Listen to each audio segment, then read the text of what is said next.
Mi marido me dejó su fortuna. Mi hijastra me demandó, afirmando que yo era una jubilada asquerosa que solo la engañaba. Ella contrató al mejor abogado de la región para intentar derribarme. Cuando entré en el notario, el abogado de ella se puso blanco, dejó caer los documentos y se levantó. No es posible, es usted misma. Mi hijastra no tenía idea de quién yo realmente era. Pero déjame contarte cómo llegué hasta ese momento. Déjame contarte todo desde el principio, porque esta historia no comienza en esa oficina fría del notario. Comienza mucho antes. Comienza en el silencio de mi casa vacía, en las noches interminables después de que Ricardo cerró los ojos por última vez, en los días donde el mundo seguía girando y yo me había quedado congelada en el tiempo. Cuando entré a esa oficina, llevaba 3 meses de viudez. 3 meses desde que había enterrado al único hombre que me había amado de verdad. 3 meses desde que Lorena había empezado a mirarme diferente. Ya no era la madrastra que toleraba en las cenas familiares. Ahora era su enemiga. La mujer que le había robado la herencia de su padre. Eso decía ella. Eso repetía cada vez que me veía. Yo entré despacio por esa puerta de vidrio con mi vestido gris, el mismo que usaba para ir al mercado los martes. Mi bolso gastado colgaba de mi brazo. Mis zapatos bajos, cómodos, sin brillo. Mi cabello recogido en un moño sencillo. Nada especial. Nada que llamara la atención. Solo una señora de 62 años que había perdido a su esposo y ahora tenía que enfrentar un juicio que no entendía del todo. Lorena ya estaba sentada cuando llegué. Llevaba un traje sastre color crema que seguramente le había costado más de $500. Su cabello castaño perfectamente liso caía sobre sus hombros. Sus uñas largas, pintadas de rojo intenso, tamborileaban sobre la mesa de madera pulida. A su lado estaba él, Santiago Morales, el mejor abogado de la región, según decían. Un hombre de unos 45 años, alto, de presencia imponente, con ese aire de seguridad que solo tienen quienes han ganado demasiadas veces. Llevaba un traje negro impecable, camisa blanca almidonada, corbata color vino. Su portafolio de cuero descansaba junto a él, lleno de documentos que seguramente contenían cada argumento posible para destruirme. El notario, un señor mayor de lentes gruesos y expresión cansada, me indicó con un gesto dónde sentarme. Me acomodé en la silla frente a ellos. Sentí como Lorena me observaba de arriba abajo, evaluándome, midiendo mi debilidad. Luego se inclinó hacia su abogado y le susurró algo. Él asintió sin mirarme, tomando notas en una libreta de cuero. Yo mantuve las manos sobre mi regazo, entrelazadas, tratando de controlar el temblor. Mi corazón latía tan fuerte que pensé que todos en esa habitación podían escucharlo. Respiré hondo. 1 vez. 2 veces. Intenté recordar por qué estaba ahí. ¿Por qué tenía que soportar esto? Ricardo había sido muy claro en su testamento. Me lo dejó todo. No porque yo se lo hubiera pedido. No porque lo hubiera manipulado como Lorena afirmaba. Sino porque en los últimos 5 años de su vida, yo había sido la única que estuvo ahí. Cuando la diabetes le quitó la vista del ojo derecho. Cuando las noches de dolor en las articulaciones no lo dejaban dormir. Cuando ya no podía subir las escaleras solo. Yo estuve ahí. Siempre. Lorena vivía a 40 minutos de la casa. Venía 1 vez al mes. A veces cada 2 meses. Siempre con prisa. Siempre con el teléfono en la mano. Siempre recordándole a su padre que tenía reuniones importantes, compromisos ineludibles, una vida muy ocupada. Y Ricardo la miraba con esa tristeza silenciosa que solo yo podía ver. Pero nunca le reclamó nada. Nunca le exigió más tiempo. Solo la despedía con un beso en la frente y una sonrisa cansada. Ahora ella estaba ahí, sentada frente a mí con toda la furia del mundo en los ojos. Porque el testamento le había dado una bofetada en el rostro. Porque su padre había elegido dejarme todo a mí, y a ella solo algunos recuerdos personales y una cantidad simbólica de $1000. Eso fue todo. $1000 para la hija que nunca tuvo tiempo. El notario carraspeó y abrió una carpeta gruesa. Mis manos seguían temblando. Lorena sonrió. Esa sonrisa que yo conocía tan bien. La misma que usaba cuando creía que había ganado algo. Entonces el abogado Santiago Morales se aclaró la garganta y comenzó a hablar. Su voz era profunda, firme, llena de autoridad. Cada palabra salía de su boca como una sentencia judicial. Habló de irregularidades en el testamento, de posible manipulación psicológica, de la avanzada edad de mi esposo al momento de redactar el documento, de mi supuesta influencia indebida sobre un hombre vulnerable. Usó palabras complicadas que apenas entendía, palabras que sonaban importantes, palabras que me hacían sentir pequeña, insignificante, culpable de algo que nunca había hecho. Yo solo escuchaba, con la cabeza baja, con las manos apretadas, tratando de no llorar, tratando de mantener la compostura. Sabía que si lloraba, Lorena lo tomaría como una confesión de culpa, como una prueba de mi debilidad, como una victoria anticipada. El abogado continuó. Habló de mi falta de educación formal, de mi origen humilde, de cómo una mujer como yo no podría haber conectado genuinamente con un hombre de la posición social de Ricardo. Insinuó que yo había visto una oportunidad y la había aprovechado, que había calculado cada paso, que había esperado pacientemente a que Ricardo muriera para quedarme con todo. Cada palabra era una puñalada. Cada acusación era un golpe directo a mi corazón. Pero lo peor no era lo que él decía. Lo peor era la mirada de Lorena. Esa mirada llena de satisfacción, de venganza, de desprecio absoluto. Me miraba como si yo fuera menos que nada, como si mi existencia fuera un insulto personal para ella. Cuando el abogado terminó su exposición inicial, hubo un silencio pesado en la habitación. El notario tomó algunas notas. Lorena seguía sonriendo. Yo seguía temblando. Entonces Lorena habló por primera vez. Su voz salió clara, fuerte, llena de veneno. Dijo que yo era una mujer sin escrúpulos, que me había metido en la vida de su padre solo por interés, que había aislado a Ricardo de su familia, que le había llenado la cabeza de mentiras sobre ella, que yo era la razón por la cual su relación con su padre se había deteriorado. Todo era culpa mía. Todo. Ella era la víctima. Yo era la villana. Me llamó jubilada asquerosa. Lo dijo así, con esas palabras exactas. Dijo que yo era solo una jubilada asquerosa que había engañado a todos, que no merecía ni un centavo de lo que Ricardo había dejado, que iba a pelear hasta el final para quitarme todo, que iba a exponerme públicamente, que cuando terminara conmigo, todos sabrían qué clase de persona era yo realmente. El notario le pidió que mantuviera la compostura, pero Lorena apenas lo escuchó. Estaba demasiado concentrada en destruirme, demasiado enfocada en hacerme sentir miserable. Y lo estaba logrando. Porque en ese momento, sentada en esa silla fría, frente a esa mujer llena de odio y ese abogado lleno de argumentos, yo me sentía exactamente como ella me describía. Una vieja insignificante. Una mujer sin valor. Alguien que no merecía estar ahí. Entonces sucedió algo que cambió todo. El abogado Santiago Morales, que había estado organizando sus documentos con esa seguridad absoluta, levantó la vista. Me miró directamente por primera vez desde que había entrado a esa oficina. Y en ese instante, en ese preciso segundo, su rostro cambió por completo. Toda esa confianza se desvaneció. El color desapareció de sus mejillas. Sus ojos se abrieron enormes, incrédulos, llenos de shock. Los papeles que sostenía en las manos cayeron al suelo con un sonido seco. Se puso de pie tan rápido que su silla se movió hacia atrás con un chirrido. «No es posible», dijo.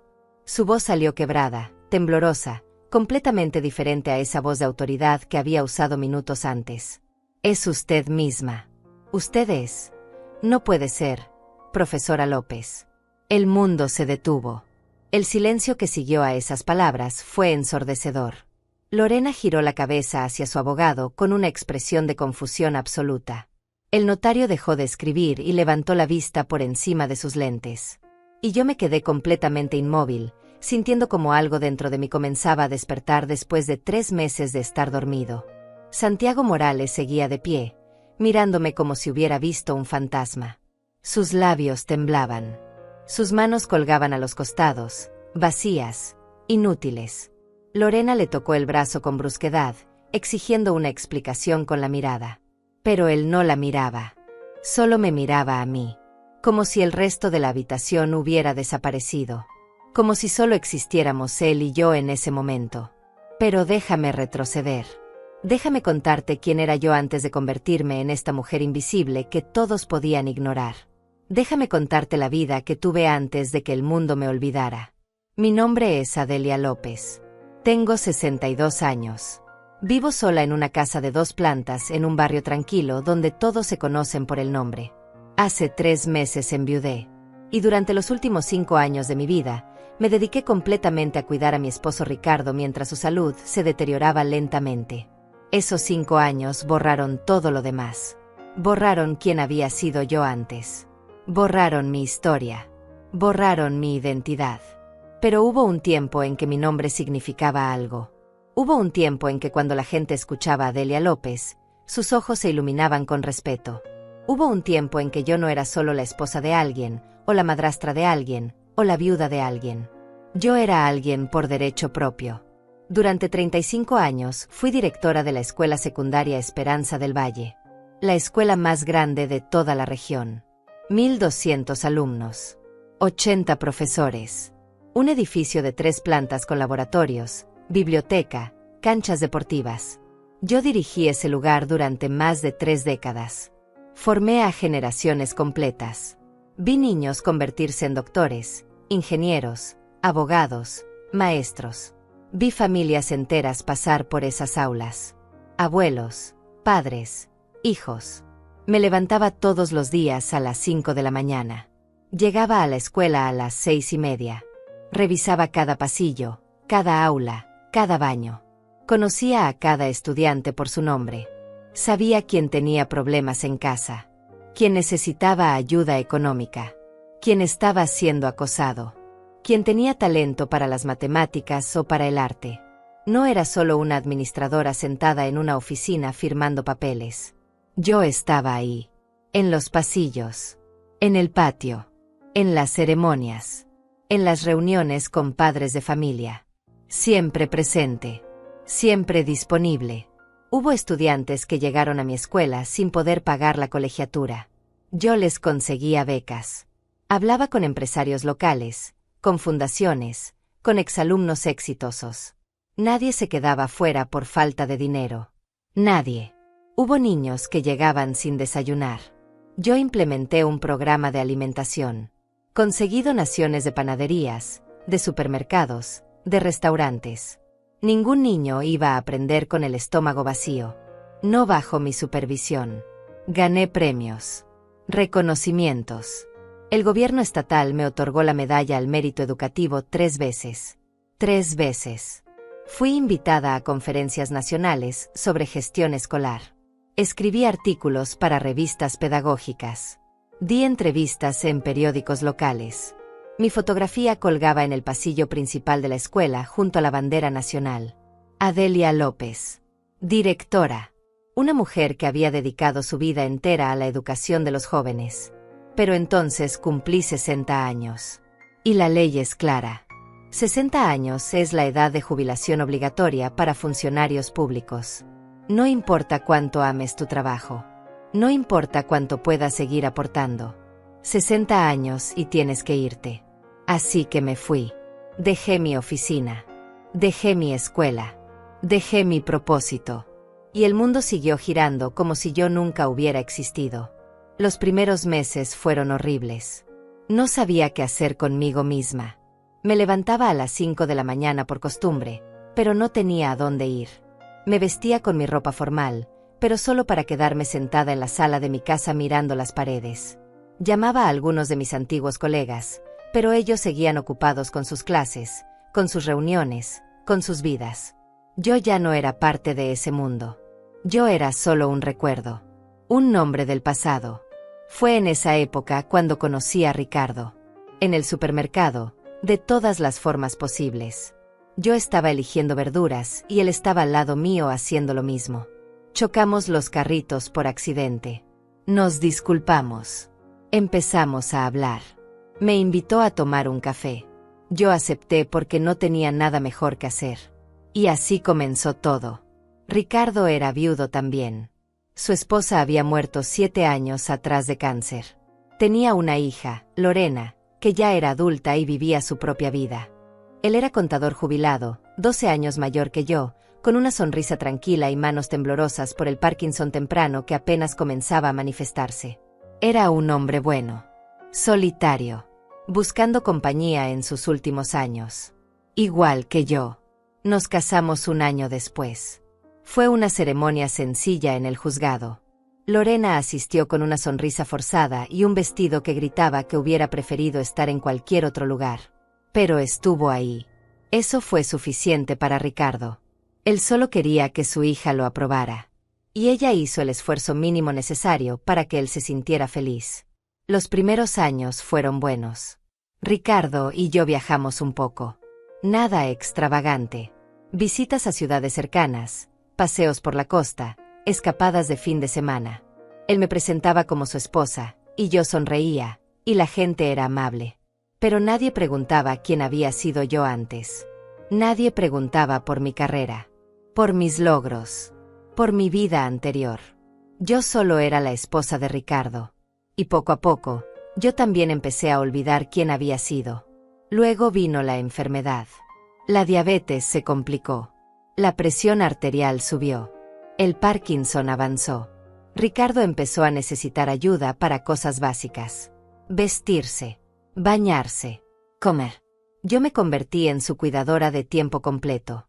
Días enteros dedicados a sus medicamentos, a sus citas médicas, a sus terapias. Noches en vela cuando el dolor no lo dejaba dormir. Mi vida entera giró alrededor de mantenerlo cómodo, seguro, acompañado.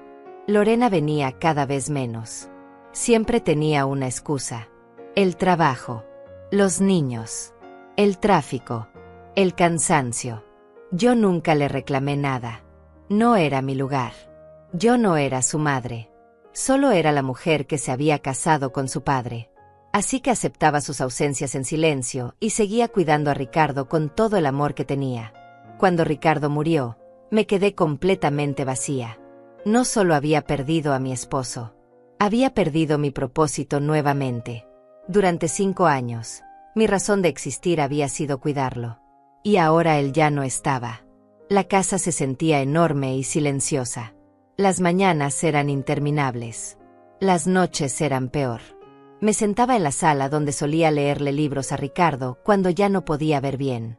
Miraba su silla vacía, su bastón apoyado en la esquina, sus pantuflas junto a la cama, y lloraba hasta quedarme sin lágrimas. Nadie vino a visitarme después del funeral. Algunos vecinos tocaron mi puerta los primeros días con comida y condolencias. Pero después de una semana, las visitas se detuvieron. El mundo siguió adelante. Y yo me quedé atrapada en esa casa, en ese silencio, en ese vacío que no sabía cómo llenar. Lorena tampoco vino. Ni una llamada. Ni un mensaje. Nada. Hasta que llegó la citación del notario para la lectura del testamento. Entonces sí apareció. Con su traje elegante y su abogado caro. Con su furia apenas contenida y sus acusaciones venenosas. Porque su padre me había dejado todo. Y ella no podía perdonarlo. Yo no le pedí nada a Ricardo. Nunca hablamos de herencias ni de testamentos. Él simplemente lo hizo. Un día me dijo que había actualizado su testamento y que yo no tenía que preocuparme por nada. Que la casa era mía. Que los ahorros eran míos. Que todo estaba arreglado. Yo le di las gracias y no volví a pensar en el tema. Porque Ricardo todavía estaba vivo. Y mientras él estuviera vivo, nada más importaba. Pero ahora él estaba muerto. Y su hija me odiaba. Y yo estaba sentada en esa oficina del notario siendo acusada de ser una manipuladora, una aprovechada, una jubilada asquerosa que solo había buscado dinero. Y lo peor de todo era que una parte de mí casi lo creía.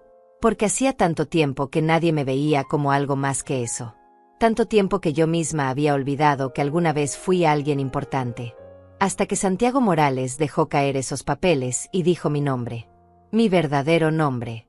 Profesora López. Lorena se puso de pie también. Su rostro mostraba una mezcla de confusión e irritación. Agarró el brazo de su abogado con fuerza y le exigió en voz baja que se explicara. Pero Santiago seguía mirándome como si estuviera viendo a alguien que había regresado de entre los muertos. Sus labios se movían sin emitir sonido. Finalmente consiguió sentarse de nuevo, despacio, como si sus piernas ya no pudieran sostenerlo. Recogió los papeles del suelo con manos temblorosas. El notario carraspeó incómodo y preguntó si podíamos continuar con el procedimiento. Lorena golpeó la mesa con la palma de la mano. El sonido resonó en la habitación silenciosa. Exigió saber qué estaba pasando.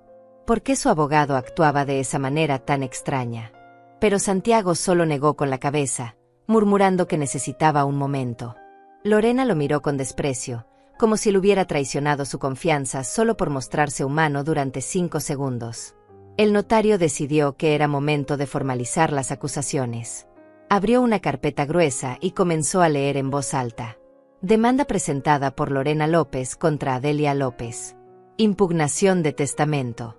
Solicitud de nulidad por supuesta manipulación psicológica e influencia indebida sobre el testador Ricardo López Bravo en estado de vulnerabilidad por enfermedad. El notario leyó cada palabra con esa voz monótona y profesional que usan los funcionarios públicos. Como si estuviera leyendo el pronóstico del clima y no la destrucción completa de mi dignidad. Lorena había preparado todo meticulosamente. La demanda tenía 30 páginas. 30 páginas detallando cada supuesta irregularidad, cada momento sospechoso, cada acción mía que según ella demostraba mis verdaderas intenciones. Había conseguido declaraciones de 2 vecinos que aseguraban que yo mantenía a Ricardo aislado de su familia. Vecinos que apenas me conocían. Que solo me habían visto llevando a Ricardo al doctor o empujando su silla de ruedas en el parque. Pero sus declaraciones sonaban convincentes en el papel. También había un informe médico. Un psiquiatra que nunca había tratado a Ricardo pero que había revisado su historial médico y concluía que en los últimos 2 años de su vida, mi esposo podría haber estado en un estado mental disminuido debido a la diabetes, el Parkinson y los múltiples medicamentos que tomaba. El informe sugería que Ricardo no estaba en condiciones de tomar decisiones financieras importantes, que yo podría haberlo influenciado fácilmente, que el testamento debería ser considerado inválido. Escuché todo eso sentada en mi silla, con las manos apretadas sobre mi regazo, sintiendo como cada palabra era un clavo en mi ataúd. Lorena había invertido tiempo y dinero en esto. Había contratado al mejor abogado. Había conseguido testigos. Había fabricado una narrativa completa donde yo era la villana y ella era la hija amorosa que solo quería proteger el legado de su padre. El notario terminó de leer y me preguntó si tenía algo que decir. Abrí la boca, pero no salió ningún sonido. ¿Qué podía decir yo? No tenía abogado. No tenía testigos. No tenía documentos preparados. Solo tenía mi palabra. Y mi palabra contra 30 páginas de acusaciones legales no valía nada. Lorena aprovechó mi silencio. Se inclinó hacia adelante con esa sonrisa cruel que tanto me dolía. Dijo que ella había sospechado desde el principio. Que cuando su padre le presentó a esta mujer mayor, callada, sin educación aparente, ella supo que algo estaba mal. Dijo que intentó advertirle a su padre, pero que yo ya lo había envenenado contra ella. Que yo le llenaba la cabeza con mentiras. Que yo le decía que su hija no lo amaba, que solo quería su dinero, que era mejor mantenerla alejada. Nada de eso era cierto. Jamás hablé mal de Lorena frente a Ricardo. Jamás intenté separarlos. De hecho, yo era quien le recordaba a Ricardo que llamara a su hija. Yo era quien le sugería que la invitara a cenar. Yo era quien preparaba su comida favorita cuando ella finalmente decidía visitarnos. Pero nada de eso importaba ahora. Porque Lorena había construido su versión de la historia y estaba determinada a que todos la creyeran. Continuó hablando. Dijo que su padre había trabajado toda su vida como contador. Que había ahorrado cada dólar con esfuerzo. Que había planeado dejarle todo a ella, su única hija, para asegurar su futuro y el futuro de sus nietos. Pero entonces aparecí yo. Una mujer que se hacía la dulce, la servicial, la abnegada. Que cuidaba a su padre no por amor sino por interés. Que calculaba cada gesto, cada caricia, cada palabra amable. Esperando pacientemente a que él muriera para quedarse con todo. Dijo que yo era una experta en manipulación. Que mujeres como yo buscaban hombres mayores, vulnerables, solitarios. Que nos aprovechábamos de su necesidad de compañía. Que fingíamos amor cuando en realidad solo veíamos cifras de banco y propiedades. Me llamó cazafortunas. Me llamó oportunista. Me llamó parásita. Y cada palabra salía de su boca con tanto veneno que sentí que me estaba quemando viva. El notario le pidió que se moderara en su lenguaje. Pero Lorena apenas lo escuchó. Estaba demasiado enfocada en destruirme. Dijo que había investigado mi pasado. Que había descubierto que yo no tenía nada antes de conocer a su padre. Que vivía en un apartamento pequeño con una pensión miserable. Que mi jubilación apenas me alcanzaba para sobrevivir. Y que de repente, después de casarme con Ricardo, vivía en una casa grande, conducía un auto decente, tenía acceso a cuentas bancarias con más de $200,000 en ahorros. Todo eso era verdad. Pero ella lo decía como si fuera evidencia de un crimen. Como si el hecho de que Ricardo quisiera darme una vida más cómoda fuera prueba de mi manipulación. Como si amar a alguien y querer que esa persona esté bien fuera algo sospechoso. Lorena señaló que yo nunca había trabajado en nada importante. Que no tenía educación universitaria. Que era solo una mujer común y corriente sin logros destacables. Que un hombre como su padre, contador exitoso, propietario de 3 inmuebles comerciales, con una carrera respetable, jamás se habría fijado en alguien como yo a menos que yo lo hubiera seducido con intenciones ocultas. Cada palabra era una bofetada. Cada acusación era un golpe directo a mi corazón. Y lo peor era que yo no podía defenderme. Porque técnicamente tenía razón en los hechos. Yo no tenía dinero antes de casarme con Ricardo. Yo vivía con muy poco. Mi jubilación era de apenas $800 mensuales. Pero la conclusión que ella sacaba de esos hechos era completamente falsa. Yo no busqué a Ricardo por su dinero. Yo ni siquiera sabía cuánto dinero tenía cuando nos conocimos. Solo sabía que era un hombre amable que me hacía reír después de meses de sentirme completamente sola. Santiago Morales seguía callado. Miraba sus documentos sin realmente leerlos. De vez en cuando me lanzaba miradas rápidas, como si estuviera tratando de confirmar algo. Lorena notó su silencio y le preguntó directamente si pensaba hacer su trabajo o si iba a quedarse ahí sentado como un idiota. Él se sobresaltó. Tosió. Dijo que sí, que por supuesto, que solo estaba organizando sus notas. Entonces comenzó a hablar con esa voz profesional nuevamente, aunque ya no sonaba tan segura como antes. Explicó que según el Código Civil, un testamento podía ser impugnado si se demostraba que el testador no estaba en plenas facultades mentales al momento de redactarlo, o si existía evidencia de coacción, manipulación o influencia indebida por parte de un tercero interesado. Dijo que en este caso, había suficientes elementos para solicitar una evaluación completa de las circunstancias en que Ricardo había modificado su testamento. Explicó que Ricardo había cambiado su testamento apenas 2 años antes de morir. En su testamento anterior, redactado 15 años atrás, dejaba todo a Lorena. Pero después de casarse conmigo, había hecho un nuevo testamento donde yo recibía la casa, los ahorros, las propiedades comerciales, y Lorena solo recibía algunos objetos personales de su madre fallecida y $1,000 en efectivo. Un cambio drástico que según el abogado necesitaba ser explicado y justificado. Dijo que solicitaba formalmente que se revisaran todos los registros médicos de Ricardo de los últimos 5 años. Que se entrevistara a sus doctores. Que se investigara si yo había estado presente en la cita donde Ricardo modificó su testamento. Que se determinara si hubo presión de mi parte. Básicamente estaba pidiendo que se asumiera mi culpabilidad hasta que se demostrara lo contrario. El notario tomó notas de todo. Preguntó si yo tenía representación legal. Negué con la cabeza. No tenía dinero para contratar un abogado. La pensión que recibía apenas me alcanzaba para vivir. Los ahorros que Ricardo me había dejado estaban congelados por esta demanda. Yo estaba completamente sola en esto. Lorena sonrió cuando escuchó que no tenía abogado. Dijo que eso lo decía todo. Que si yo realmente fuera inocente, habría buscado la mejor defensa posible. Pero como sabía que era culpable, ni siquiera lo intentaba. Prefería hacerme la víctima. La pobre viuda indefensa. Cuando en realidad era una mujer calculadora que ahora estaba cosechando las consecuencias de sus actos. El notario me informó que tenía derecho a solicitar un defensor público. Que podía pedir un aplazamiento de 30 días para conseguir representación legal. Pero Lorena intervino inmediatamente. Dijo que no aceptaba demoras. Que esto ya había tardado demasiado. que cada día que pasaba yo seguía viviendo en la casa de su padre, usando el dinero de su padre, disfrutando de lo que por derecho le pertenecía a ella.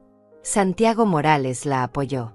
Dijo que había urgencia en resolver este caso, que mientras el testamento estuviera en disputa, los bienes debían ser congelados, pero que yo no debería tener acceso a ellos, que debería desalojar la propiedad hasta que se resolviera la situación legal, que era inapropiado que la persona acusada de manipulación siguiera beneficiándose de los bienes en disputa. Sentí que el piso desaparecía bajo mis pies. Desalojar la casa donde había cuidado a Ricardo durante 5 años. La casa llena de nuestros recuerdos. La única cosa que me quedaba de él. Me querían quitar hasta eso. El notario me miró esperando alguna respuesta, alguna protesta, algún argumento. Pero yo solo podía mirar mis manos sobre mi regazo. Sentía que todo se desmoronaba a mi alrededor y no tenía fuerzas para detenerlo. Lorena aprovechó mi silencio como siempre lo hacía. Como una admisión de culpa. Como una victoria. Se puso de pie y comenzó a caminar alrededor de la mesa. Sus tacones resonaban contra el piso de madera con cada paso. Era un sonido calculado. Intimidante. Ella sabía exactamente lo que estaba haciendo. Rodeó mi silla lentamente, como un depredador evaluando a su presa. Podía sentir su mirada sobre mí. Despreciativa. Triunfante. Llena de satisfacción. Dijo que había sido muy paciente conmigo. Que después de la muerte de su padre, me había dado tiempo para procesar mi duelo. Que no había querido ser cruel en un momento tan difícil. Pero que su paciencia tenía un límite. Que habían pasado 3 meses y yo seguía viviendo en esa casa como si me perteneciera. Gastando el dinero que su padre había ganado con su trabajo. Durmiendo en la cama que él había comprado. Usando los muebles que él había elegido. Cada palabra era un látigo. Cada frase diseñada para humillarme. Y lo peor era que no podía discutir los hechos básicos. Sí, vivía en esa casa. Sí, usaba el dinero de la cuenta que Ricardo me había dejado para comprar comida y pagar servicios. Porque él quería que yo lo hiciera. Porque ese era su deseo expresado legalmente en su testamento. Pero para Lorena, eso no importaba. Para ella, yo era una ladrona viviendo con lo robado. Continuó su monólogo. Habló de cómo su padre había sido un hombre brillante. Cómo había construido su patrimonio desde cero. Cómo había trabajado 16 horas diarias durante años para comprar esas propiedades comerciales. Cómo había ahorrado cada dólar pensando en el futuro de su familia. En el futuro de ella. De sus nietos. Y cómo yo había destruido todos esos planes en apenas 5 años. Dijo que cuando conoció la noticia del testamento, no lo podía creer. Su padre adoraba a sus nietos. Siempre hablaba de dejarles algo. De asegurar que tuvieran dinero para la universidad. Para sus propias casas. Para empezar sus vidas con una base sólida. Pero en el Nuevo Testamento no había nada para ellos. Nada. Todo era para mí. Una extraña que había aparecido en los últimos años de su vida. Lorena sacó su teléfono y mostró fotografías. Fotos de sus 2 hijos. Un niño de 8 años y una niña de 6. Hermosos. Sonrientes. Inocentes. Dijo que esos niños eran los verdaderos herederos de Ricardo. Su sangre. Su legado. Pero que yo les había robado su herencia. Que por mi culpa, esos niños no iban a recibir nada de su abuelo. Y que ella jamás podría explicarles por qué. Era un golpe bajo y ella lo sabía. Usar a los niños. Convertirlos en víctimas de mi supuesta maldad. Pero funcionaba. Podía ver cómo el notario la miraba con más simpatía. Como incluso Santiago Morales asentía levemente mientras ella hablaba. Porque era más fácil creerle a ella. A la madre preocupada por sus hijos. A la hija que supuestamente había sido despojada de su herencia justa. Era más fácil que creer en mí. La viuda silenciosa sin argumentos. Lorena guardó su teléfono y volvió a su asiento. Cruzó las piernas con elegancia y me miró directamente. Dijo que me iba a dar una oportunidad. Una única oportunidad de hacer lo correcto. Si yo renunciaba voluntariamente a la herencia ahora mismo, ella no me demandaría por daños adicionales. No buscaría que me obligaran a compensarla económicamente por el tiempo que había usado los bienes. No pediría que me investigaran por fraude. Simplemente tomaría lo que por derecho le pertenecía y yo podría irme en paz. Pero si yo me negaba, dijo, entonces ella usaría todos los recursos a su disposición para destruirme. Tenía el mejor abogado de la región. Tenía dinero para contratar investigadores privados.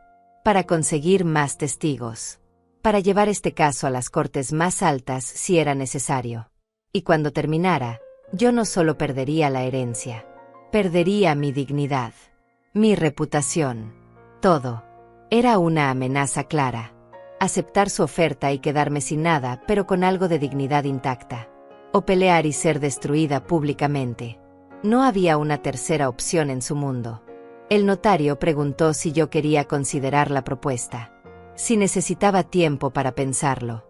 Pero Lorena intervino nuevamente. Dijo que no había tiempo. Que quería una respuesta ahora. En ese momento.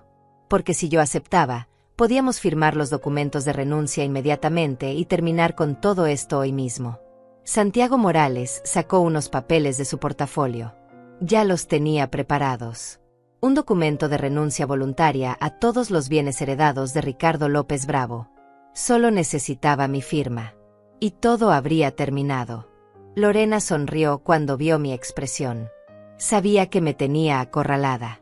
Sabía que yo no tenía forma de defenderme. Sabía que estaba a punto de ganar. Miré esos documentos sobre la mesa. 3 páginas de texto legal denso. En la última página había una línea para mi firma. Solo tenía que firmar y aceptar que todo lo que Ricardo quiso dejarme, todo lo que él consideró justo, todo lo que él decidió como su último acto de amor hacia mí, sería anulado. Como si nuestro matrimonio no hubiera significado nada. Como si esos 5 años cuidándolo no hubieran existido. Como si yo no hubiera valido la pena. Lorena golpeó la mesa con sus uñas largas. Impaciente. Exigiendo una respuesta. El notario también esperaba. Santiago Morales tenía una pluma lista en su mano. Todos esperaban que yo cediera. Que aceptara mi lugar. Que reconociera que una mujer como yo no merecía nada de esto. Y por un momento, casi lo hago. Casi extiendo mi mano para tomar esa pluma. Porque estaba tan cansada. Tan vacía. Tan convencida de que quizás ellos tenían razón. Quizás yo no merecía nada. Quizás había sido una tonta al pensar que alguien como Ricardo podría amarme de verdad. Quizás todo había sido un error desde el principio. Pero entonces recordé algo. Un momento específico. 3 meses antes de que Ricardo muriera. Estábamos sentados en el jardín. Era un domingo por la tarde. El sol estaba bajando y el aire era fresco. Ricardo no había tenido un buen día. El dolor en sus articulaciones era intenso. Había tomado sus medicamentos, pero aún sufría. Yo le estaba leyendo uno de sus libros favoritos. Una novela sobre la Segunda Guerra Mundial que había leído 1000 veces. En un momento, él puso su mano temblorosa sobre la mía y me pidió que dejara de leer. Me miró con esos ojos cansados pero llenos de amor. Y me dijo, Adelia, quiero que sepas algo. Cuando yo ya no esté, vas a escuchar muchas cosas. Lorena va a estar enojada. Va a decir que tú me manipulaste.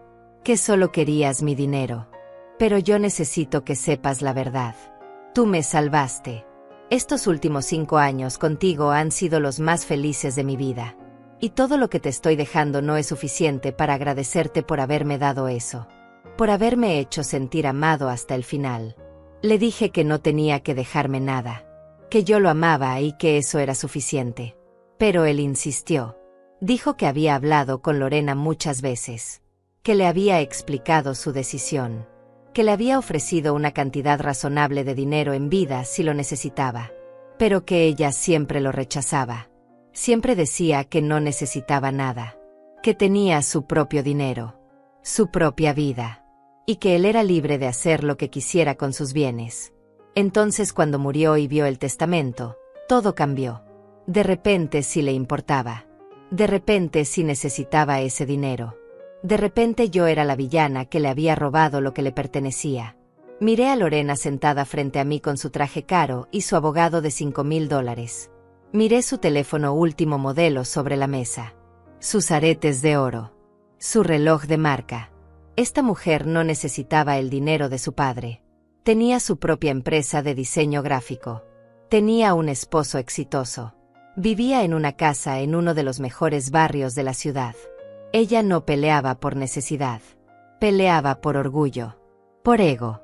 Porque no podía soportar que su padre me hubiera elegido a mí sobre ella.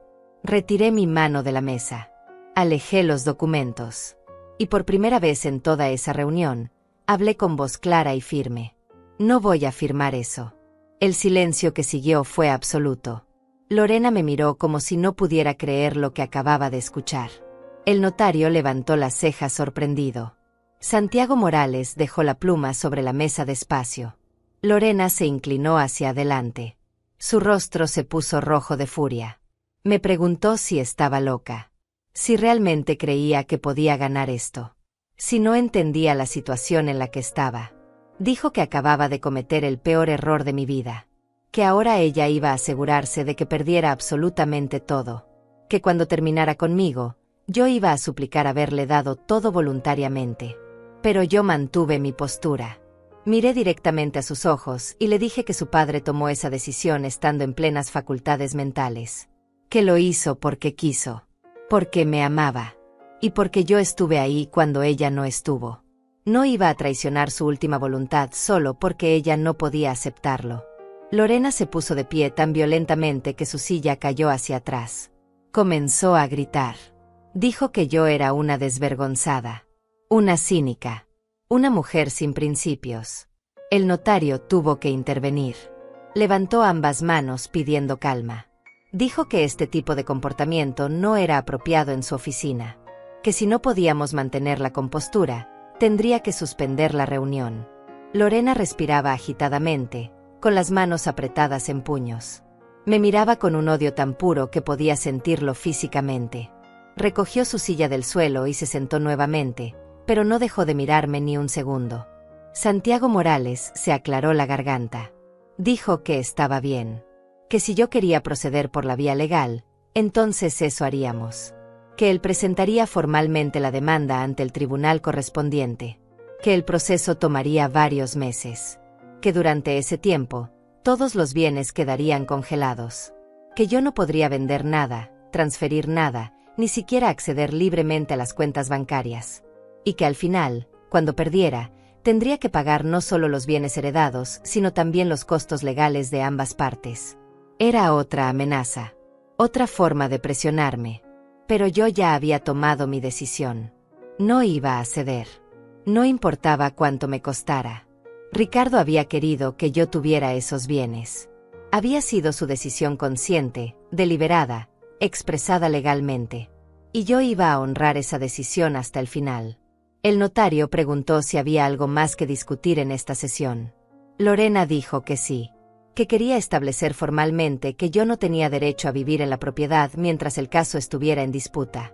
Que era un conflicto de intereses. Que yo podría dañar la propiedad, vender los muebles, destruir evidencia. Que necesitaba ser desalojada inmediatamente. El notario revisó sus documentos. Dijo que técnicamente, hasta que hubiera una orden judicial, yo tenía derecho legal a permanecer en la residencia. Que el testamento me nombraba como heredera y que eso me daba derechos de posesión hasta que se demostrara lo contrario. Lorena protestó furiosamente. Dijo que eso era injusto. Que yo estaba viviendo gratis mientras ella tenía que pagar hoteles cada vez que venía a la ciudad para las audiencias. Santiago Morales la calmó. Dijo que presentaría una moción de desalojo como parte de la demanda principal. Que eventualmente conseguirían sacarme de ahí. Que solo era cuestión de tiempo. Me miró cuando dijo esto último. Y en sus ojos vi algo extraño. No era la seguridad profesional de antes. Era algo más parecido a la incomodidad. Como si las palabras le costaran trabajo salir de la boca. El notario declaró que la sesión había terminado.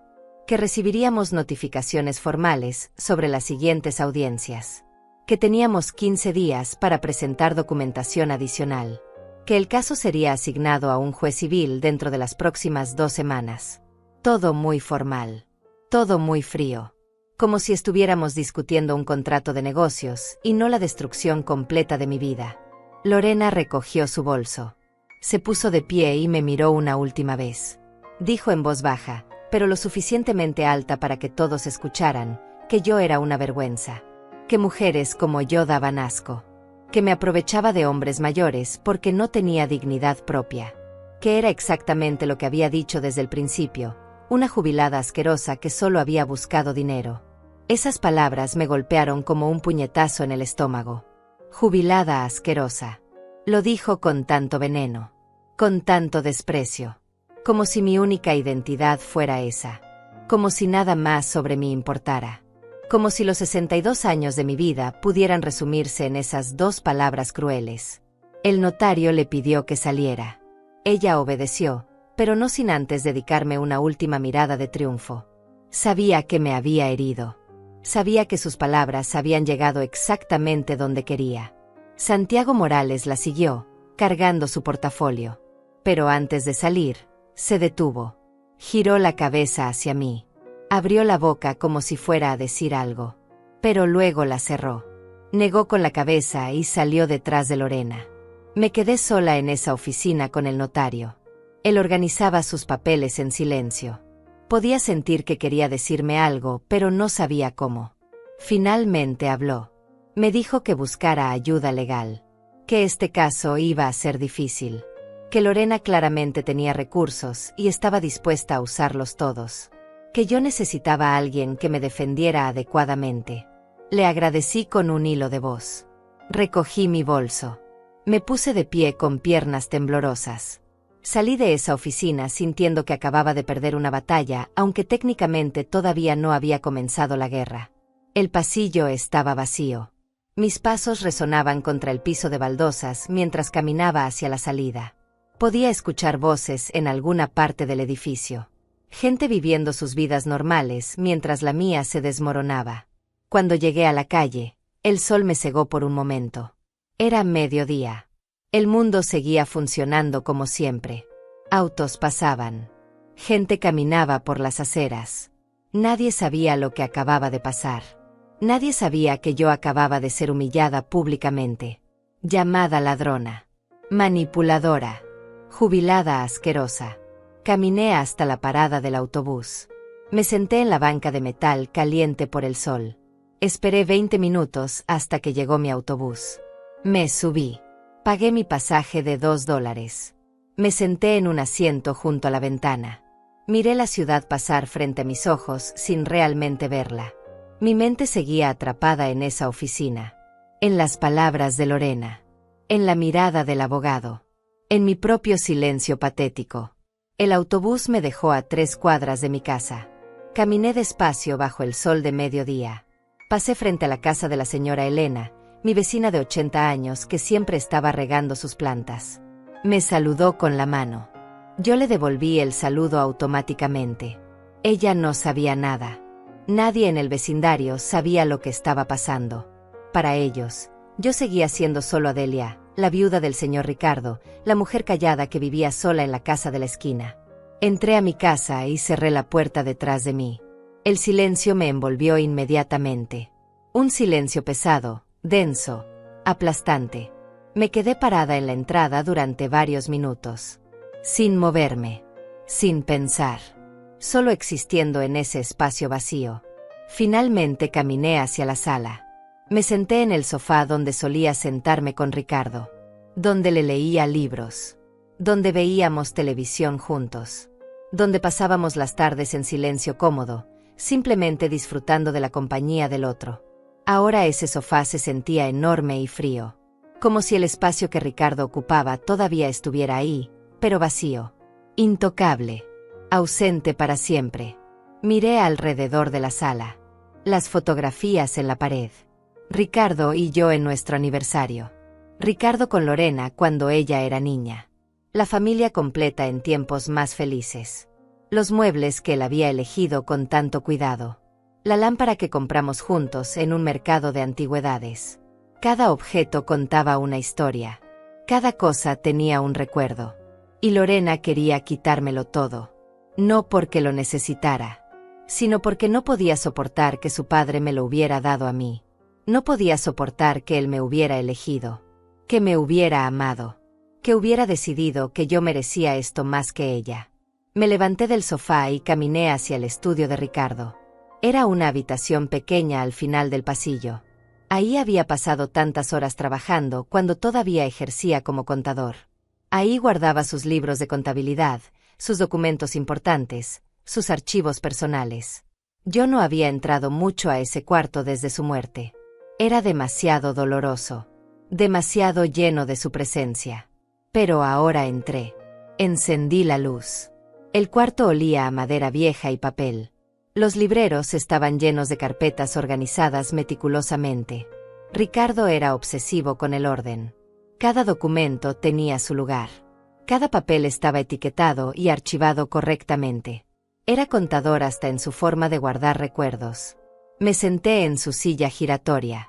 Pasé mis manos sobre su escritorio de madera oscura. Abrí el cajón superior. Adentro había plumas, clips, notas adhesivas. Abrí el segundo cajón. Más documentos. Facturas viejas. Recibos organizados por año.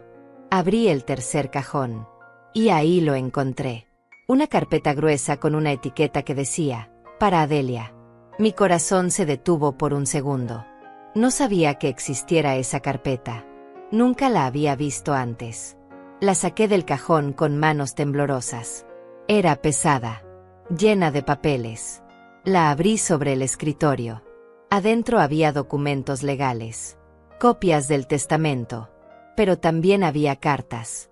Cartas escritas a mano con la letra temblorosa de Ricardo. Cartas dirigidas a mí, fechadas en diferentes momentos del último año de su vida. Tomé la primera carta. Estaba fechada 11 meses antes de su muerte. La abrí y comencé a leer. Mi querida Adelia, escribía. Si estás leyendo esto es porque ya no estoy contigo. Y probablemente Lorena te está haciendo la vida imposible. La conozco. Sé cómo es cuando se enoja. Sé que no va a aceptar mi decisión fácilmente. Las lágrimas comenzaron a caer por mis mejillas mientras seguía leyendo. Ricardo había anticipado todo esto. Había sabido exactamente lo que iba a pasar. Y había dejado estas cartas para mí. Para darme fuerzas. Para recordarme por qué había tomado esas decisiones. Continué leyendo la carta con las manos temblando tanto que apenas podía sostener el papel. Ricardo escribía, quiero que sepas que cada decisión que tomé respecto al testamento la hice con plena conciencia y libertad. Nadie me presionó. Nadie me manipuló. Tú jamás me pediste nada. De hecho, cada vez que intentaba hablar del tema, tú cambiabas la conversación. Decías que no querías pensar en mi muerte. Que solo querías disfrutar el tiempo que nos quedaba juntos. Pero yo necesitaba hacer esto. Necesitaba asegurarme de que estarías bien cuando yo ya no estuviera. Porque tú me diste algo que nadie más me había dado en muchos años. Me diste compañía sin condiciones. Amor sin exigencias. Cuidados sin reproches. Cuando ya no podía caminar solo, tú eras mis piernas. Cuando ya no podía ver bien, tú eras mis ojos. Cuando el dolor no me dejaba dormir, tú te quedabas despierta conmigo toda la noche solo para que no me sintiera solo. Lorena es mi hija y la amo. Pero ella tiene su propia vida. Su propia familia. Sus propios recursos.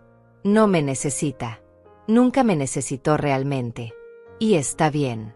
Así debe ser. Los hijos crecen y forman sus propias vidas. Pero tú me necesitabas tanto como yo te necesitaba a ti. Y eso creó algo hermoso entre nosotros. Algo que quiero honrar incluso después de mi muerte. Tuve que detenerme porque las lágrimas no me dejaban ver las palabras. El dolor en mi pecho era tan intenso que apenas podía respirar. Ricardo había entendido todo. Había visto todo. Y había querido protegerme incluso desde más allá de la muerte. Sequé mis lágrimas con el dorso de la mano y seguí leyendo. Si Lorena te está atacando, defiéndete. No permitas que te quite lo que es tuyo por derecho. Yo lo decidí así. Yo lo quise así. Y tengo todo el derecho legal y moral de hacerlo. Mis abogados me confirmaron que el testamento es completamente válido. Que está redactado correctamente. que no hay forma de impugnarlo exitosamente a menos que se demuestre que yo no estaba en mis cabales, y ambos sabemos que eso es mentira. Guarda esta carta. Guarda todos los documentos que hay en esta carpeta. Son tu protección. Son mi voz cuando ya no pueda hablar. Son la prueba de que todo lo que hice fue por amor. No por manipulación. No por coacción. Por amor genuino hacia la mujer que hizo mis últimos años los más felices de mi vida.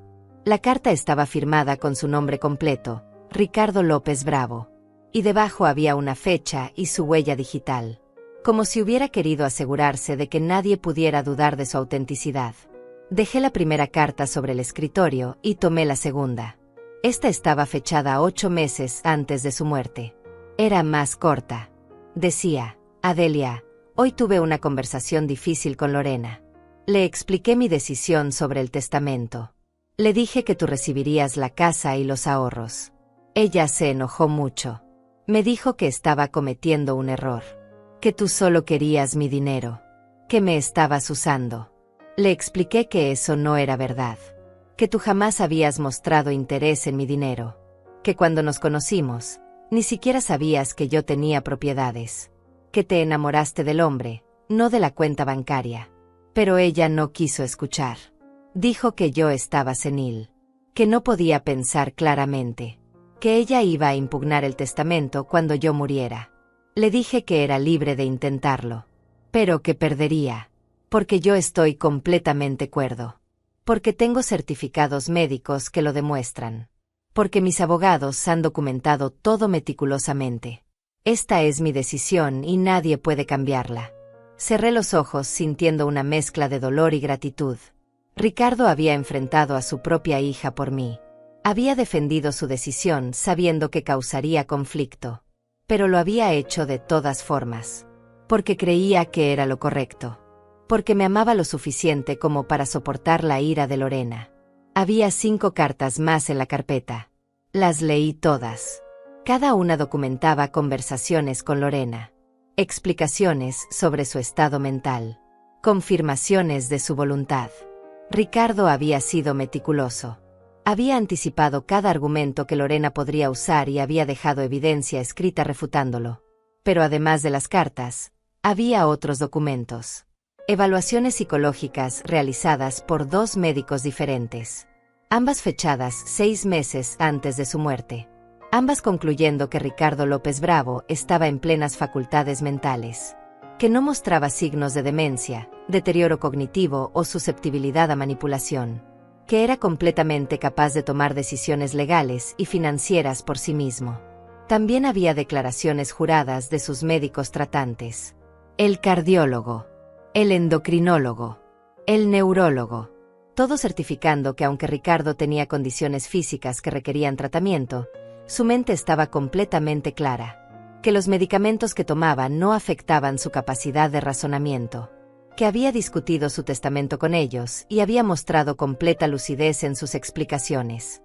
Ricardo había construido un caso de defensa completo, no solo para proteger el testamento, sino para protegerme a mí. Para asegurarse de que cuando Lorena atacara, yo tuviera las armas necesarias para defenderme.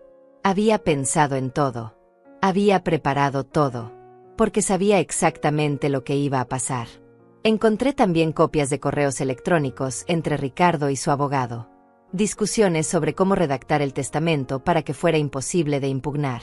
Preguntas sobre qué documentación adicional necesitaba. Confirmaciones de que todo estaba en orden. El abogado le había escrito: Señor López, he revisado exhaustivamente el testamento. Está redactado de acuerdo a todas las normas legales. Su evaluación psicológica está actualizada. Sus declaraciones están firmadas y notariadas. No veo ninguna vulnerabilidad legal que pueda ser explotada en una impugnación. Y Ricardo había respondido: perfecto. Gracias. Necesito que Adelia esté protegida. Ella lo merece todo. Más de lo que puedo darle. Cerré la carpeta y la abracé contra mi pecho. Lloré ahí sentada en la silla de Ricardo durante no sé cuánto tiempo. Lloré por él. Por nosotros. Por todo lo que habíamos compartido y todo lo que ya no podríamos compartir. Pero también lloré de alivio. Porque no estaba sola. Porque Ricardo me había dejado más que dinero y propiedades. Me había dejado su voz, su testimonio, su amor documentado en papel para que el mundo lo viera. Cuando finalmente pude calmarme, limpié mis lágrimas y miré el reloj. Eran las 4 de la tarde. Había pasado horas en ese estudio. Pero ahora sabía qué hacer. Necesitaba un abogado. No cualquier abogado. Necesitaba a alguien bueno. Alguien que pudiera usar toda esta documentación para defender el testamento. Para defender la voluntad de Ricardo. Para defenderme a mí. Pero no tenía dinero para contratar un abogado privado. Los ahorros estaban congelados. Mi pensión apenas alcanzaba para comida y servicios básicos. Tendría que solicitar un defensor público. Y eso significaba esperar. Significaba trámites. Significaba posiblemente conseguir a alguien sobrecargado de casos que no podría dedicarle el tiempo necesario a mi situación. Pero no tenía opción. Tomé mi teléfono y busqué el número de la oficina de defensores públicos. Llamé. Me atendió una recepcionista con voz cansada. Le expliqué mi situación brevemente.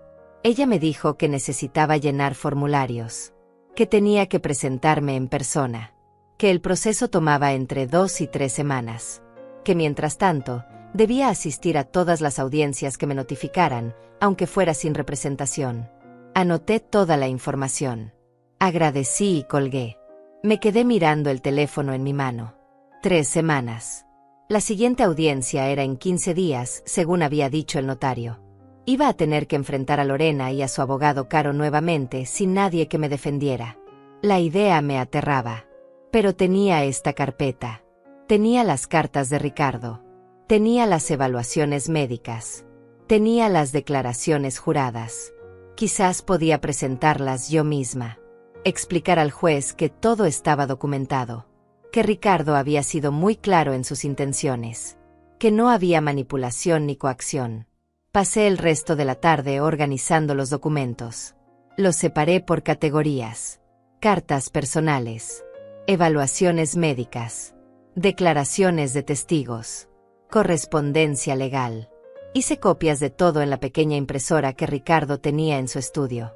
Guardé los originales en un lugar seguro. Puse las copias en una carpeta nueva que llevaría a la siguiente audiencia. Mientras trabajaba, sentí algo que no había sentido en meses. Propósito. Dirección. Como si finalmente tuviera un camino claro frente a mí. Ricardo me había dado las herramientas. Ahora me tocaba a mí usarlas. No iba a defraudarlo. No iba a permitir que Lorena destruyera su última voluntad. No iba a rendirme. Esa noche casi no pude dormir. Mi mente seguía dando vueltas. Repasando cada documento. Cada carta, cada palabra que Ricardo había escrito, pensando en lo que diría en la próxima audiencia, en cómo presentaría la evidencia, en cómo me defendería. Los días siguientes fueron una mezcla extraña de ansiedad y determinación. Me levantaba temprano cada mañana y repasaba los documentos una y otra vez. Leía las cartas de Ricardo hasta memorizarlas. Estudiaba las evaluaciones médicas hasta entender cada término técnico. Quería estar preparada. Necesitaba estar preparada. Fui a la oficina de defensores públicos como me habían indicado. Llené formularios interminables. Preguntas sobre mis ingresos, mis bienes, mi situación financiera. Tuve que demostrar que no podía pagar un abogado privado. Que mi pensión de $800 mensuales era todo lo que tenía. Que los ahorros que Ricardo me había dejado estaban congelados por la demanda. La mujer que me atendió revisó todo con expresión aburrida. Me dijo que mi caso sería asignado a un defensor en aproximadamente 2 semanas. Que me llamarían. Le pregunté qué pasaba con la audiencia en 15 días.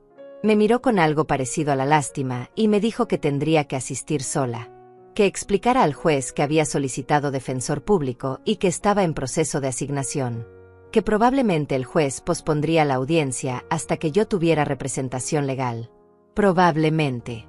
Esa palabra no me dio ninguna seguridad.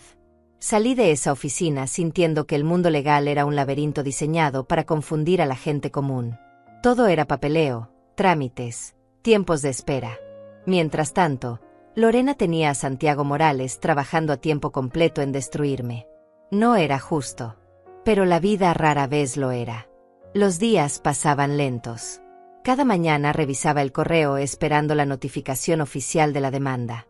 Llegó una semana después de aquella reunión en el notario. Un sobre grueso con sellos oficiales. Demanda civil por impugnación de testamento. Lorena López versus Adelia López. Me senté en la mesa de la cocina y lo leí completo. 30 páginas de acusaciones legales. Cada párrafo era un golpe. Cada argumento era un ataque directo a mi carácter. Decían que yo había aislado sistemáticamente a Ricardo de su familia. Que había impedido que Lorena lo visitara. Que manipulaba sus medicamentos para mantenerlo confundido y dependiente. Que había aprovechado momentos de debilidad para llenar su cabeza de mentiras sobre su hija. Eran acusaciones horribles. Y completamente falsas. Pero ahí estaban, escritas en lenguaje legal, sonando casi creíbles. La demanda incluía testimonios. Los 2 vecinos que Lorena había mencionado. La señora Morales de la Casa Amarilla y el señor Torres de la esquina. Ambos declaraban que rara vez veían a Lorena visitar a su padre. Que yo controlaba quién entraba y salía de la casa. Que Ricardo parecía cada vez más aislado en sus últimos meses. Todo presentado como si yo fuera una carcelera y Ricardo mi prisionero.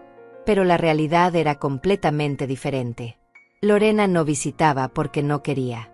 Yo nunca le impedí nada. De hecho, le mandaba mensajes invitándola a comer, a pasar tardes con su padre. Ella siempre tenía excusas. Y en cuanto a que Ricardo estaba aislado, era porque su salud no le permitía salir mucho. No por mi culpa. Por la diabetes que le había quitado movilidad. Por el Parkinson que hacía cada movimiento un esfuerzo. Por el simple paso del tiempo sobre un cuerpo cansado. Pero explicar eso ante un juez sin un abogado que tradujera mi verdad al lenguaje legal iba a ser casi imposible. Las palabras en mi boca sonarían a excusas. A defensas débiles de alguien culpable. Mientras que las acusaciones de Lorena, presentadas por Santiago Morales con su voz profesional y sus trajes caros, sonarían a hechos irrefutables. Pasé varios días sumida en esa ansiedad. Releyendo la demanda. Preparando mentalmente mis respuestas. Organizando los documentos que Ricardo me había dejado. Tratando de imaginar cómo sería estar frente a un juez, sola, defendiéndome contra un abogado experimentado. Una tarde, mientras revisaba por enésima vez la carpeta de Ricardo, noté algo que no había visto antes. En uno de los documentos legales, en el membrete del despacho de abogados que había ayudado a Ricardo con su testamento, había una dirección. Una dirección que me resultaba familiar. Muy familiar. Era la misma calle donde había estado ubicada la escuela secundaria Esperanza del Valle. Mi escuela. La escuela que dirigí durante 35 años. El despacho de abogados estaba literalmente a 2 cuadras de distancia. Sentí algo moverse en mi memoria. Algo importante que no podía identificar completamente. Seguí leyendo el documento. El nombre del abogado principal que había asesorado a Ricardo era Leonardo Martínez. Leonardo Martínez. Repetí el nombre en voz alta. Y entonces llegó el recuerdo. Claro. Brillante. Imposible de ignorar. Leonardo Martínez había sido estudiante en mi escuela. Hace más de 20 años. Un chico de familia humilde que llegó a la secundaria con calificaciones regulares y pocas expectativas. Pero yo vi algo en él. Vi inteligencia.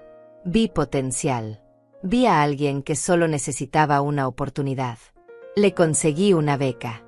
Hablé con el director del programa de apoyo estudiantil. Argumenté que Leonardo merecía esa oportunidad. Y la consiguió. No solo terminó la secundaria. Se graduó con honores. Fue a la universidad con otra beca que yo lo ayudé a conseguir. Estudió Derecho. Y ahora era socio de un despacho de abogados exitoso. Recordé haberlo visto en ceremonias de graduación años después. Recordé que una vez me envió una carta agradeciéndome por haber creído en él. Diciendo que sin mi ayuda, jamás habría llegado donde estaba. Pero habían pasado tantos años. Ya no manteníamos contacto. Probablemente ni siquiera se acordaba de mí. Miré nuevamente el documento. Leonardo Martínez. Abogado.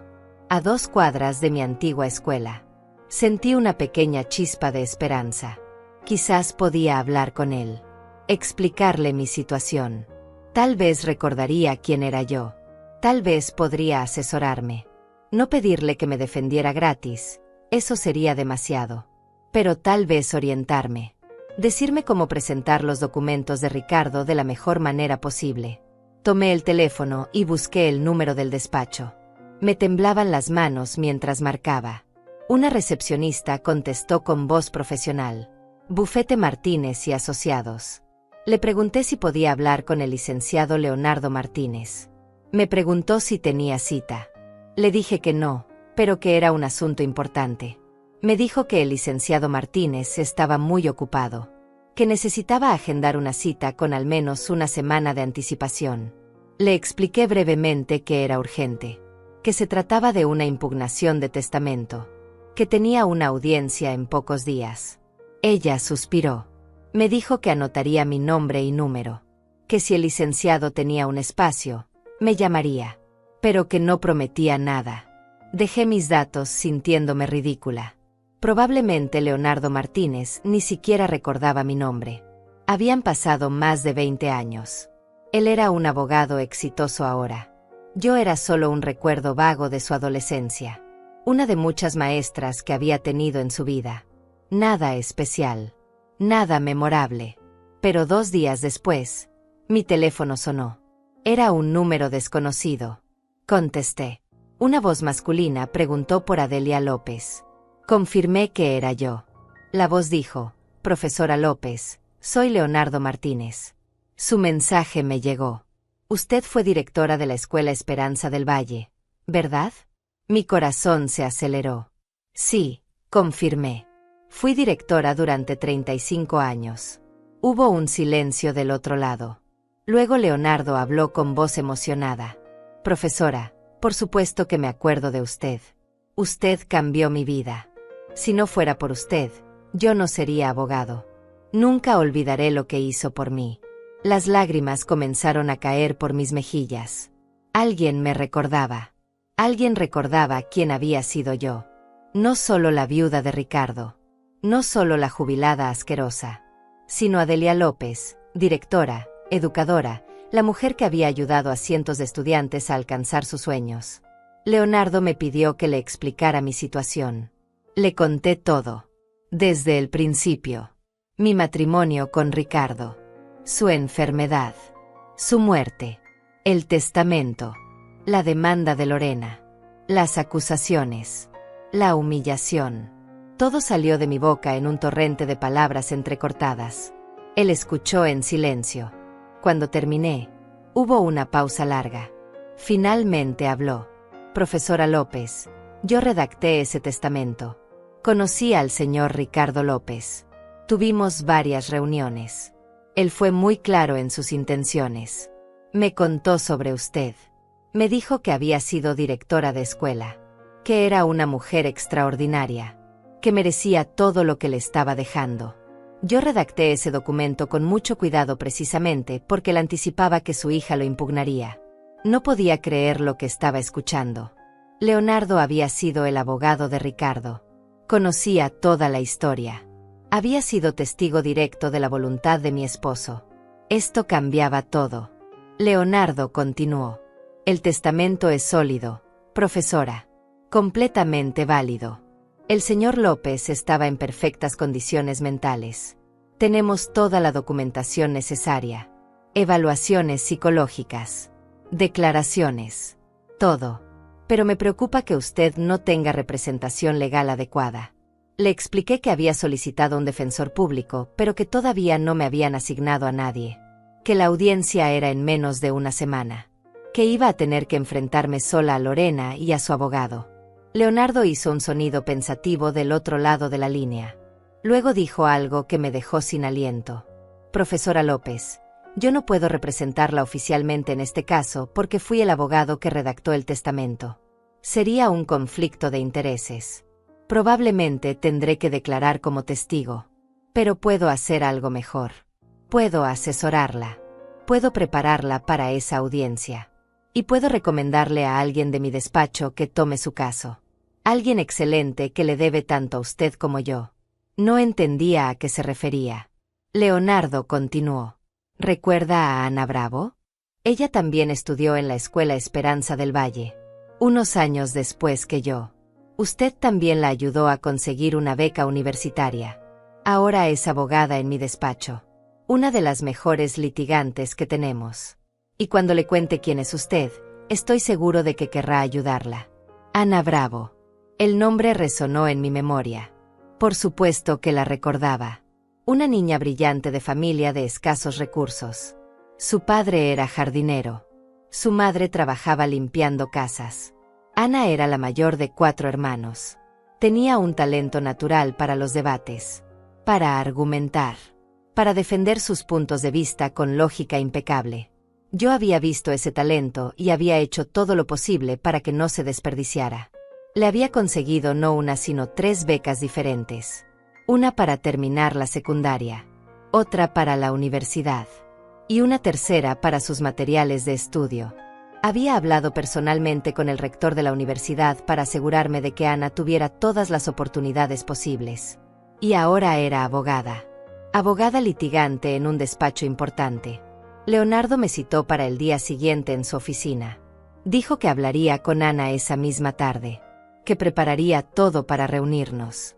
Colgué el teléfono sintiendo que por primera vez en semanas podía respirar profundamente.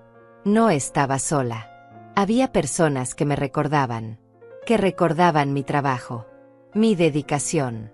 Mi vida antes de convertirme en la viuda invisible.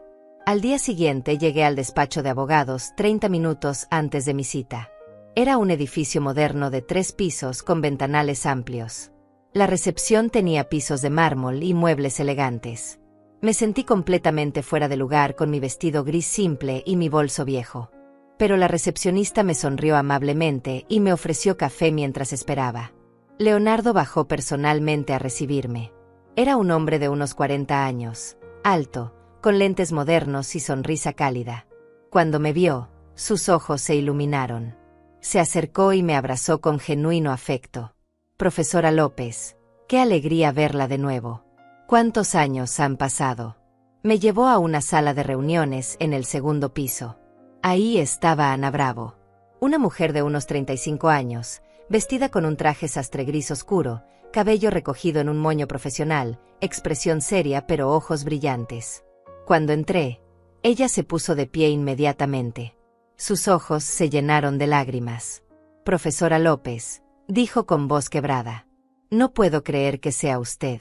Leonardo me contó su situación. Y quiero que sepa que voy a hacer todo lo que esté en mi poder para ayudarla.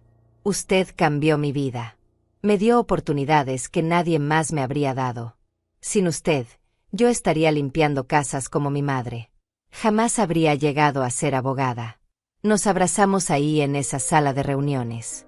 2 mujeres separadas por generaciones, pero unidas por un pasado común. Yo había sido su maestra, su mentora, su defensora cuando nadie más creía en ella. Y ahora ella iba a ser mi defensora cuando todos me atacaban. Nos sentamos alrededor de una mesa grande. Leonardo abrió su computadora portátil. Ana sacó una libreta y varias carpetas. Me pidieron que les contara todo desde el principio. Les mostré los documentos que Ricardo me había dejado. Las cartas. Las evaluaciones médicas. Las declaraciones. Todo. Leonardo revisó cada documento con ojo profesional. Asentía mientras leía. Tomaba notas. Ana hacía preguntas específicas. Cuando había conocido a Ricardo. ¿Cómo había sido nuestra relación? ¿Qué tipo de cuidados le había dado? ¿Cómo era mi relación con Lorena? Respondía todo con completa honestidad. Después de 2 horas de revisión, Leonardo cerró su computadora y me miró directamente. Profesora López, este caso es sólido. Muy sólido. El testamento está perfectamente redactado. La documentación de respaldo es impecable. Las cartas del señor López son evidencia directa de su voluntad clara y consciente. No hay manera de que Lorena gane esta impugnación. Ana agregó. El problema es que ella tiene un abogado muy agresivo que va a intentar crear dudas. Va a atacar su carácter. Va a cuestionar cada aspecto de su relación con el señor López. Va a hacer que parezca que usted es la villana. Pero nosotros vamos a demostrar la verdad. Con hechos. Con documentos. Con testimonios verificables. Me explicaron la estrategia. En la próxima audiencia, Ana me representaría. Presentaría formalmente toda la documentación que Ricardo había preparado. Solicitaría que se incorporaran al expediente las evaluaciones psicológicas. Llamaría a declarar a los médicos que habían tratado a Ricardo. Y si era necesario, Leonardo declararía como testigo sobre las reuniones que tuvo con Ricardo al redactar el testamento. Ana me dijo que también iba a contrademandar por daños morales. Que las acusaciones de Lorena eran difamatorias. Que me habían causado sufrimiento innecesario. Que merecía compensación por el daño a mi reputación y mi salud emocional. No porque yo quisiera dinero de Lorena, sino porque era importante establecer que sus acusaciones tenían consecuencias. Que no podía destruir a alguien impunemente. Les pregunté por los honorarios. No tenía dinero para pagarles. Ana me miró con una sonrisa suave. Profesora López, usted invirtió en mi educación cuando nadie más lo haría. Consiguió becas por un valor de más de $30,000 a lo largo de mis estudios. Habló con personas importantes. Abrió puertas para mí. No hay cantidad de dinero que pueda pagar eso. Este caso lo tomo sin costo. Es mi forma de agradecerle todo lo que hizo por mí. Las lágrimas volvieron a caer por mis mejillas. No eran lágrimas de tristeza esta vez. Eran lágrimas de gratitud, de alivio, de esperanza. Por primera vez desde que Ricardo había muerto, sentía que no estaba completamente sola, que había personas que me valoraban, que recordaban quién había sido yo. Leonardo me dio una palmada suave en el hombro. Profesora, usted sembró bien durante todos esos años. Ayudó a cientos de estudiantes. Cambió vidas. Y ahora esas semillas están dando fruto. Ana y yo somos solo 2 ejemplos. Hay médicos, ingenieros, maestros, empresarios por toda la región que pasaron por su escuela, que recibieron su apoyo. Si fuera necesario, podríamos traer a 50 testigos que hablaran de su carácter, de su integridad, de su dedicación. Ana abrió su agenda. La audiencia es en 4 días. Voy a preparar toda la documentación. Voy a contactar a los médicos de su esposo. Voy a redactar nuestra respuesta formal a la demanda. Y usted solo necesita estar ahí, tranquila, confiada, sabiendo que la verdad está de su lado. Salí de ese despacho sintiendo que había recuperado algo que creía perdido para siempre. Mi identidad. No era solo la viuda de Ricardo. No era solo una jubilada asquerosa como me había llamado Lorena. Era Adelia López. Directora.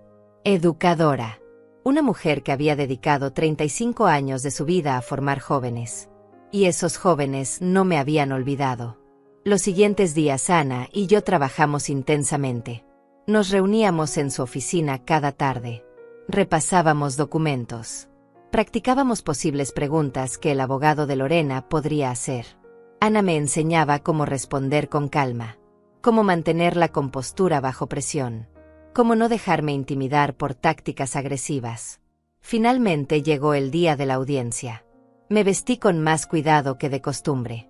Un vestido color vino que había comprado años atrás para ocasiones especiales. Zapatos cerrados cómodos pero presentables. Me recogí el cabello. Me puse los aretes de perlas que Ricardo me había regalado en nuestro 2º aniversario. Quería verme digna, respetable, fuerte. Ana pasó por mí a mi casa. Llegó en un auto negro elegante. Llevaba su traje sastre y un portafolio de cuero lleno de documentos. Me sonrió con confianza. «¿Está lista, profesora? Vamos a ganar esto». Llegamos al edificio de tribunales 30 minutos antes de la audiencia. Ana quería revisar todo una última vez. Nos sentamos en una banca del pasillo mientras ella organizaba sus documentos en orden perfecto. Yo respiraba profundo tratando de calmar mis nervios. Podía sentir mi corazón latiendo aceleradamente. Mis manos sudaban a pesar del aire acondicionado del edificio. Entonces las vi llegar. Lorena y Santiago Morales caminaban por el pasillo con esa misma confianza arrogante de siempre. Lorena llevaba un traje color crema impecable, zapatos de tacón alto, cabello perfectamente peinado, maquillaje profesional. Lucía como alguien importante, alguien que merecía ser escuchada. Santiago Morales caminaba a su lado con su portafolio de cuero y su expresión seria. Cuando me vieron, Lorena sonrió con suficiencia. Pero luego notó a Ana sentada junto a mí. Su sonrisa vaciló levemente. Santiago Morales también se fijó en Ana. Intercambiaron una mirada. Probablemente se preguntaban quién era esta abogada que yo había conseguido, cómo había pagado por sus servicios, si realmente era competente o solo alguien haciendo un favor. Ana se puso de pie y se presentó formalmente. Buenas tardes. Soy la licenciada Ana Bravo del despacho Martínez y Asociados. Estaré representando a la señora Adelia López en este procedimiento. Su voz era firme, profesional, sin rastro de inseguridad. Santiago Morales extendió la mano y se presentó también. Intercambiaron algunas palabras corteses sobre el procedimiento. Lorena me miraba con ojos entrecerrados, tratando de entender cómo había conseguido yo un abogado de un despacho respetable. Yo mantuve mi expresión neutral. No le iba a dar la satisfacción de verme intimidada. Un empleado del tribunal salió y llamó nuestro caso. Entramos todos a la sala de audiencias. Era una habitación formal con paneles de madera en las paredes. Un escritorio grande al frente donde se sentaría el juez. Mesas para las partes enfrentadas. Sillas para observadores. Todo muy serio. Muy intimidante. Nos sentamos en nuestros respectivos lugares. Ana a mi lado. Santiago Morales junto a Lorena. El juez entró. Un hombre de unos 60 años con cabello gris y expresión seria. Todos nos pusimos de pie hasta que él se sentó. Comenzó la audiencia. El juez revisó los documentos presentados. Pidió a Santiago Morales que expusiera brevemente los argumentos de la impugnación. El abogado se puso de pie y comenzó su presentación. Habló con esa voz profesional y autoritaria. Explicó que su clienta cuestionaba la validez del testamento debido a posible influencia indebida, que el señor Ricardo López había estado en condición de salud vulnerable, que la señora Adelia López había aprovechado esa vulnerabilidad, que había aislado al testador de su familia, que el cambio drástico en el testamento era sospechoso. Mientras hablaba, ocasionalmente me miraba, como queriendo medir mi reacción. Pero yo mantuve mi rostro sereno. Ana me había enseñado a no mostrar emoción, a no reaccionar ante las provocaciones. Cuando Santiago Morales terminó, el juez se dirigió a Ana. Licenciada Bravo, ¿cuál es la posición de su representada? Ana se puso de pie con movimientos tranquilos y seguros. Su señoría, mi representada rechaza completamente estas acusaciones infundadas. El testamento del señor Ricardo López Bravo es completamente válido y refleja su voluntad clara y consciente. Tenemos documentación extensa que lo demuestra. Evaluaciones psicológicas realizadas meses antes de su fallecimiento que certifican su plena capacidad mental. Declaraciones de múltiples médicos tratantes. Y lo más importante, cartas escritas de puño y letra por el señor López explicando exactamente por qué tomó estas decisiones. Ana comenzó a sacar documentos de su portafolio. Los organizó sobre la mesa con precisión. Continuó hablando. El señor López anticipó esta impugnación. Por eso documentó meticulosamente cada aspecto de su decisión. Tenemos aquí 5 cartas personales donde explica su razonamiento. Tenemos evaluaciones psicológicas de 2 profesionales independientes. Tenemos declaraciones juradas de su cardiólogo, su endocrinólogo y su neurólogo. Todo certificando su lucidez mental. Y tenemos el testimonio del abogado que redactó el testamento, quien puede confirmar que el señor López estaba completamente consciente de sus decisiones. Santiago Morales intentó interrumpir. Su señoría, estas cartas podrían haber sido escritas bajo coacción. Ana lo cortó inmediatamente. Las cartas están fechadas, firmadas y notariadas. Cada una tiene la huella digital del señor López. Fueron escritas en diferentes fechas a lo largo de un año. Sería imposible que todas fueran producto de coacción. Además, el notario que certificó estas cartas puede testificar que el señor López estaba solo cuando las firmó, que no había nadie más presente ejerciendo presión. El juez pidió ver las cartas. Ana se las entregó. Él comenzó a leerlas en silencio. La sala quedó completamente callada. Solo se escuchaba el susurro de las páginas al pasar. Lorena se inclinaba hacia su abogado, susurrando algo urgente. Santiago Morales negaba con la cabeza. Parecía preocupado. Después de varios minutos, el juez levantó la vista. Estas cartas son muy claras. El señor López explica detalladamente sus razones. Habla de los cuidados que recibió de la señora Adelia López. Expresa gratitud y amor. Anticipa específicamente que su hija impugnaría el testamento y explica por qué mantiene su decisión de todas formas. Santiago Morales se puso de pie rápidamente. Su señoría, aún así cuestionamos la capacidad mental del testador. Las enfermedades que padecía podrían haber afectado su juicio. Ana respondió sin que el juez le diera la palabra. Tenemos 3 evaluaciones psicológicas realizadas por profesionales certificados. Todas concluyen que el señor López estaba en plenas facultades mentales. Va a sugerir la parte contraria que 3 psicólogos diferentes se equivocaron o participaron en un fraude. Porque esa sería una acusación muy seria. El juez revisó las evaluaciones médicas.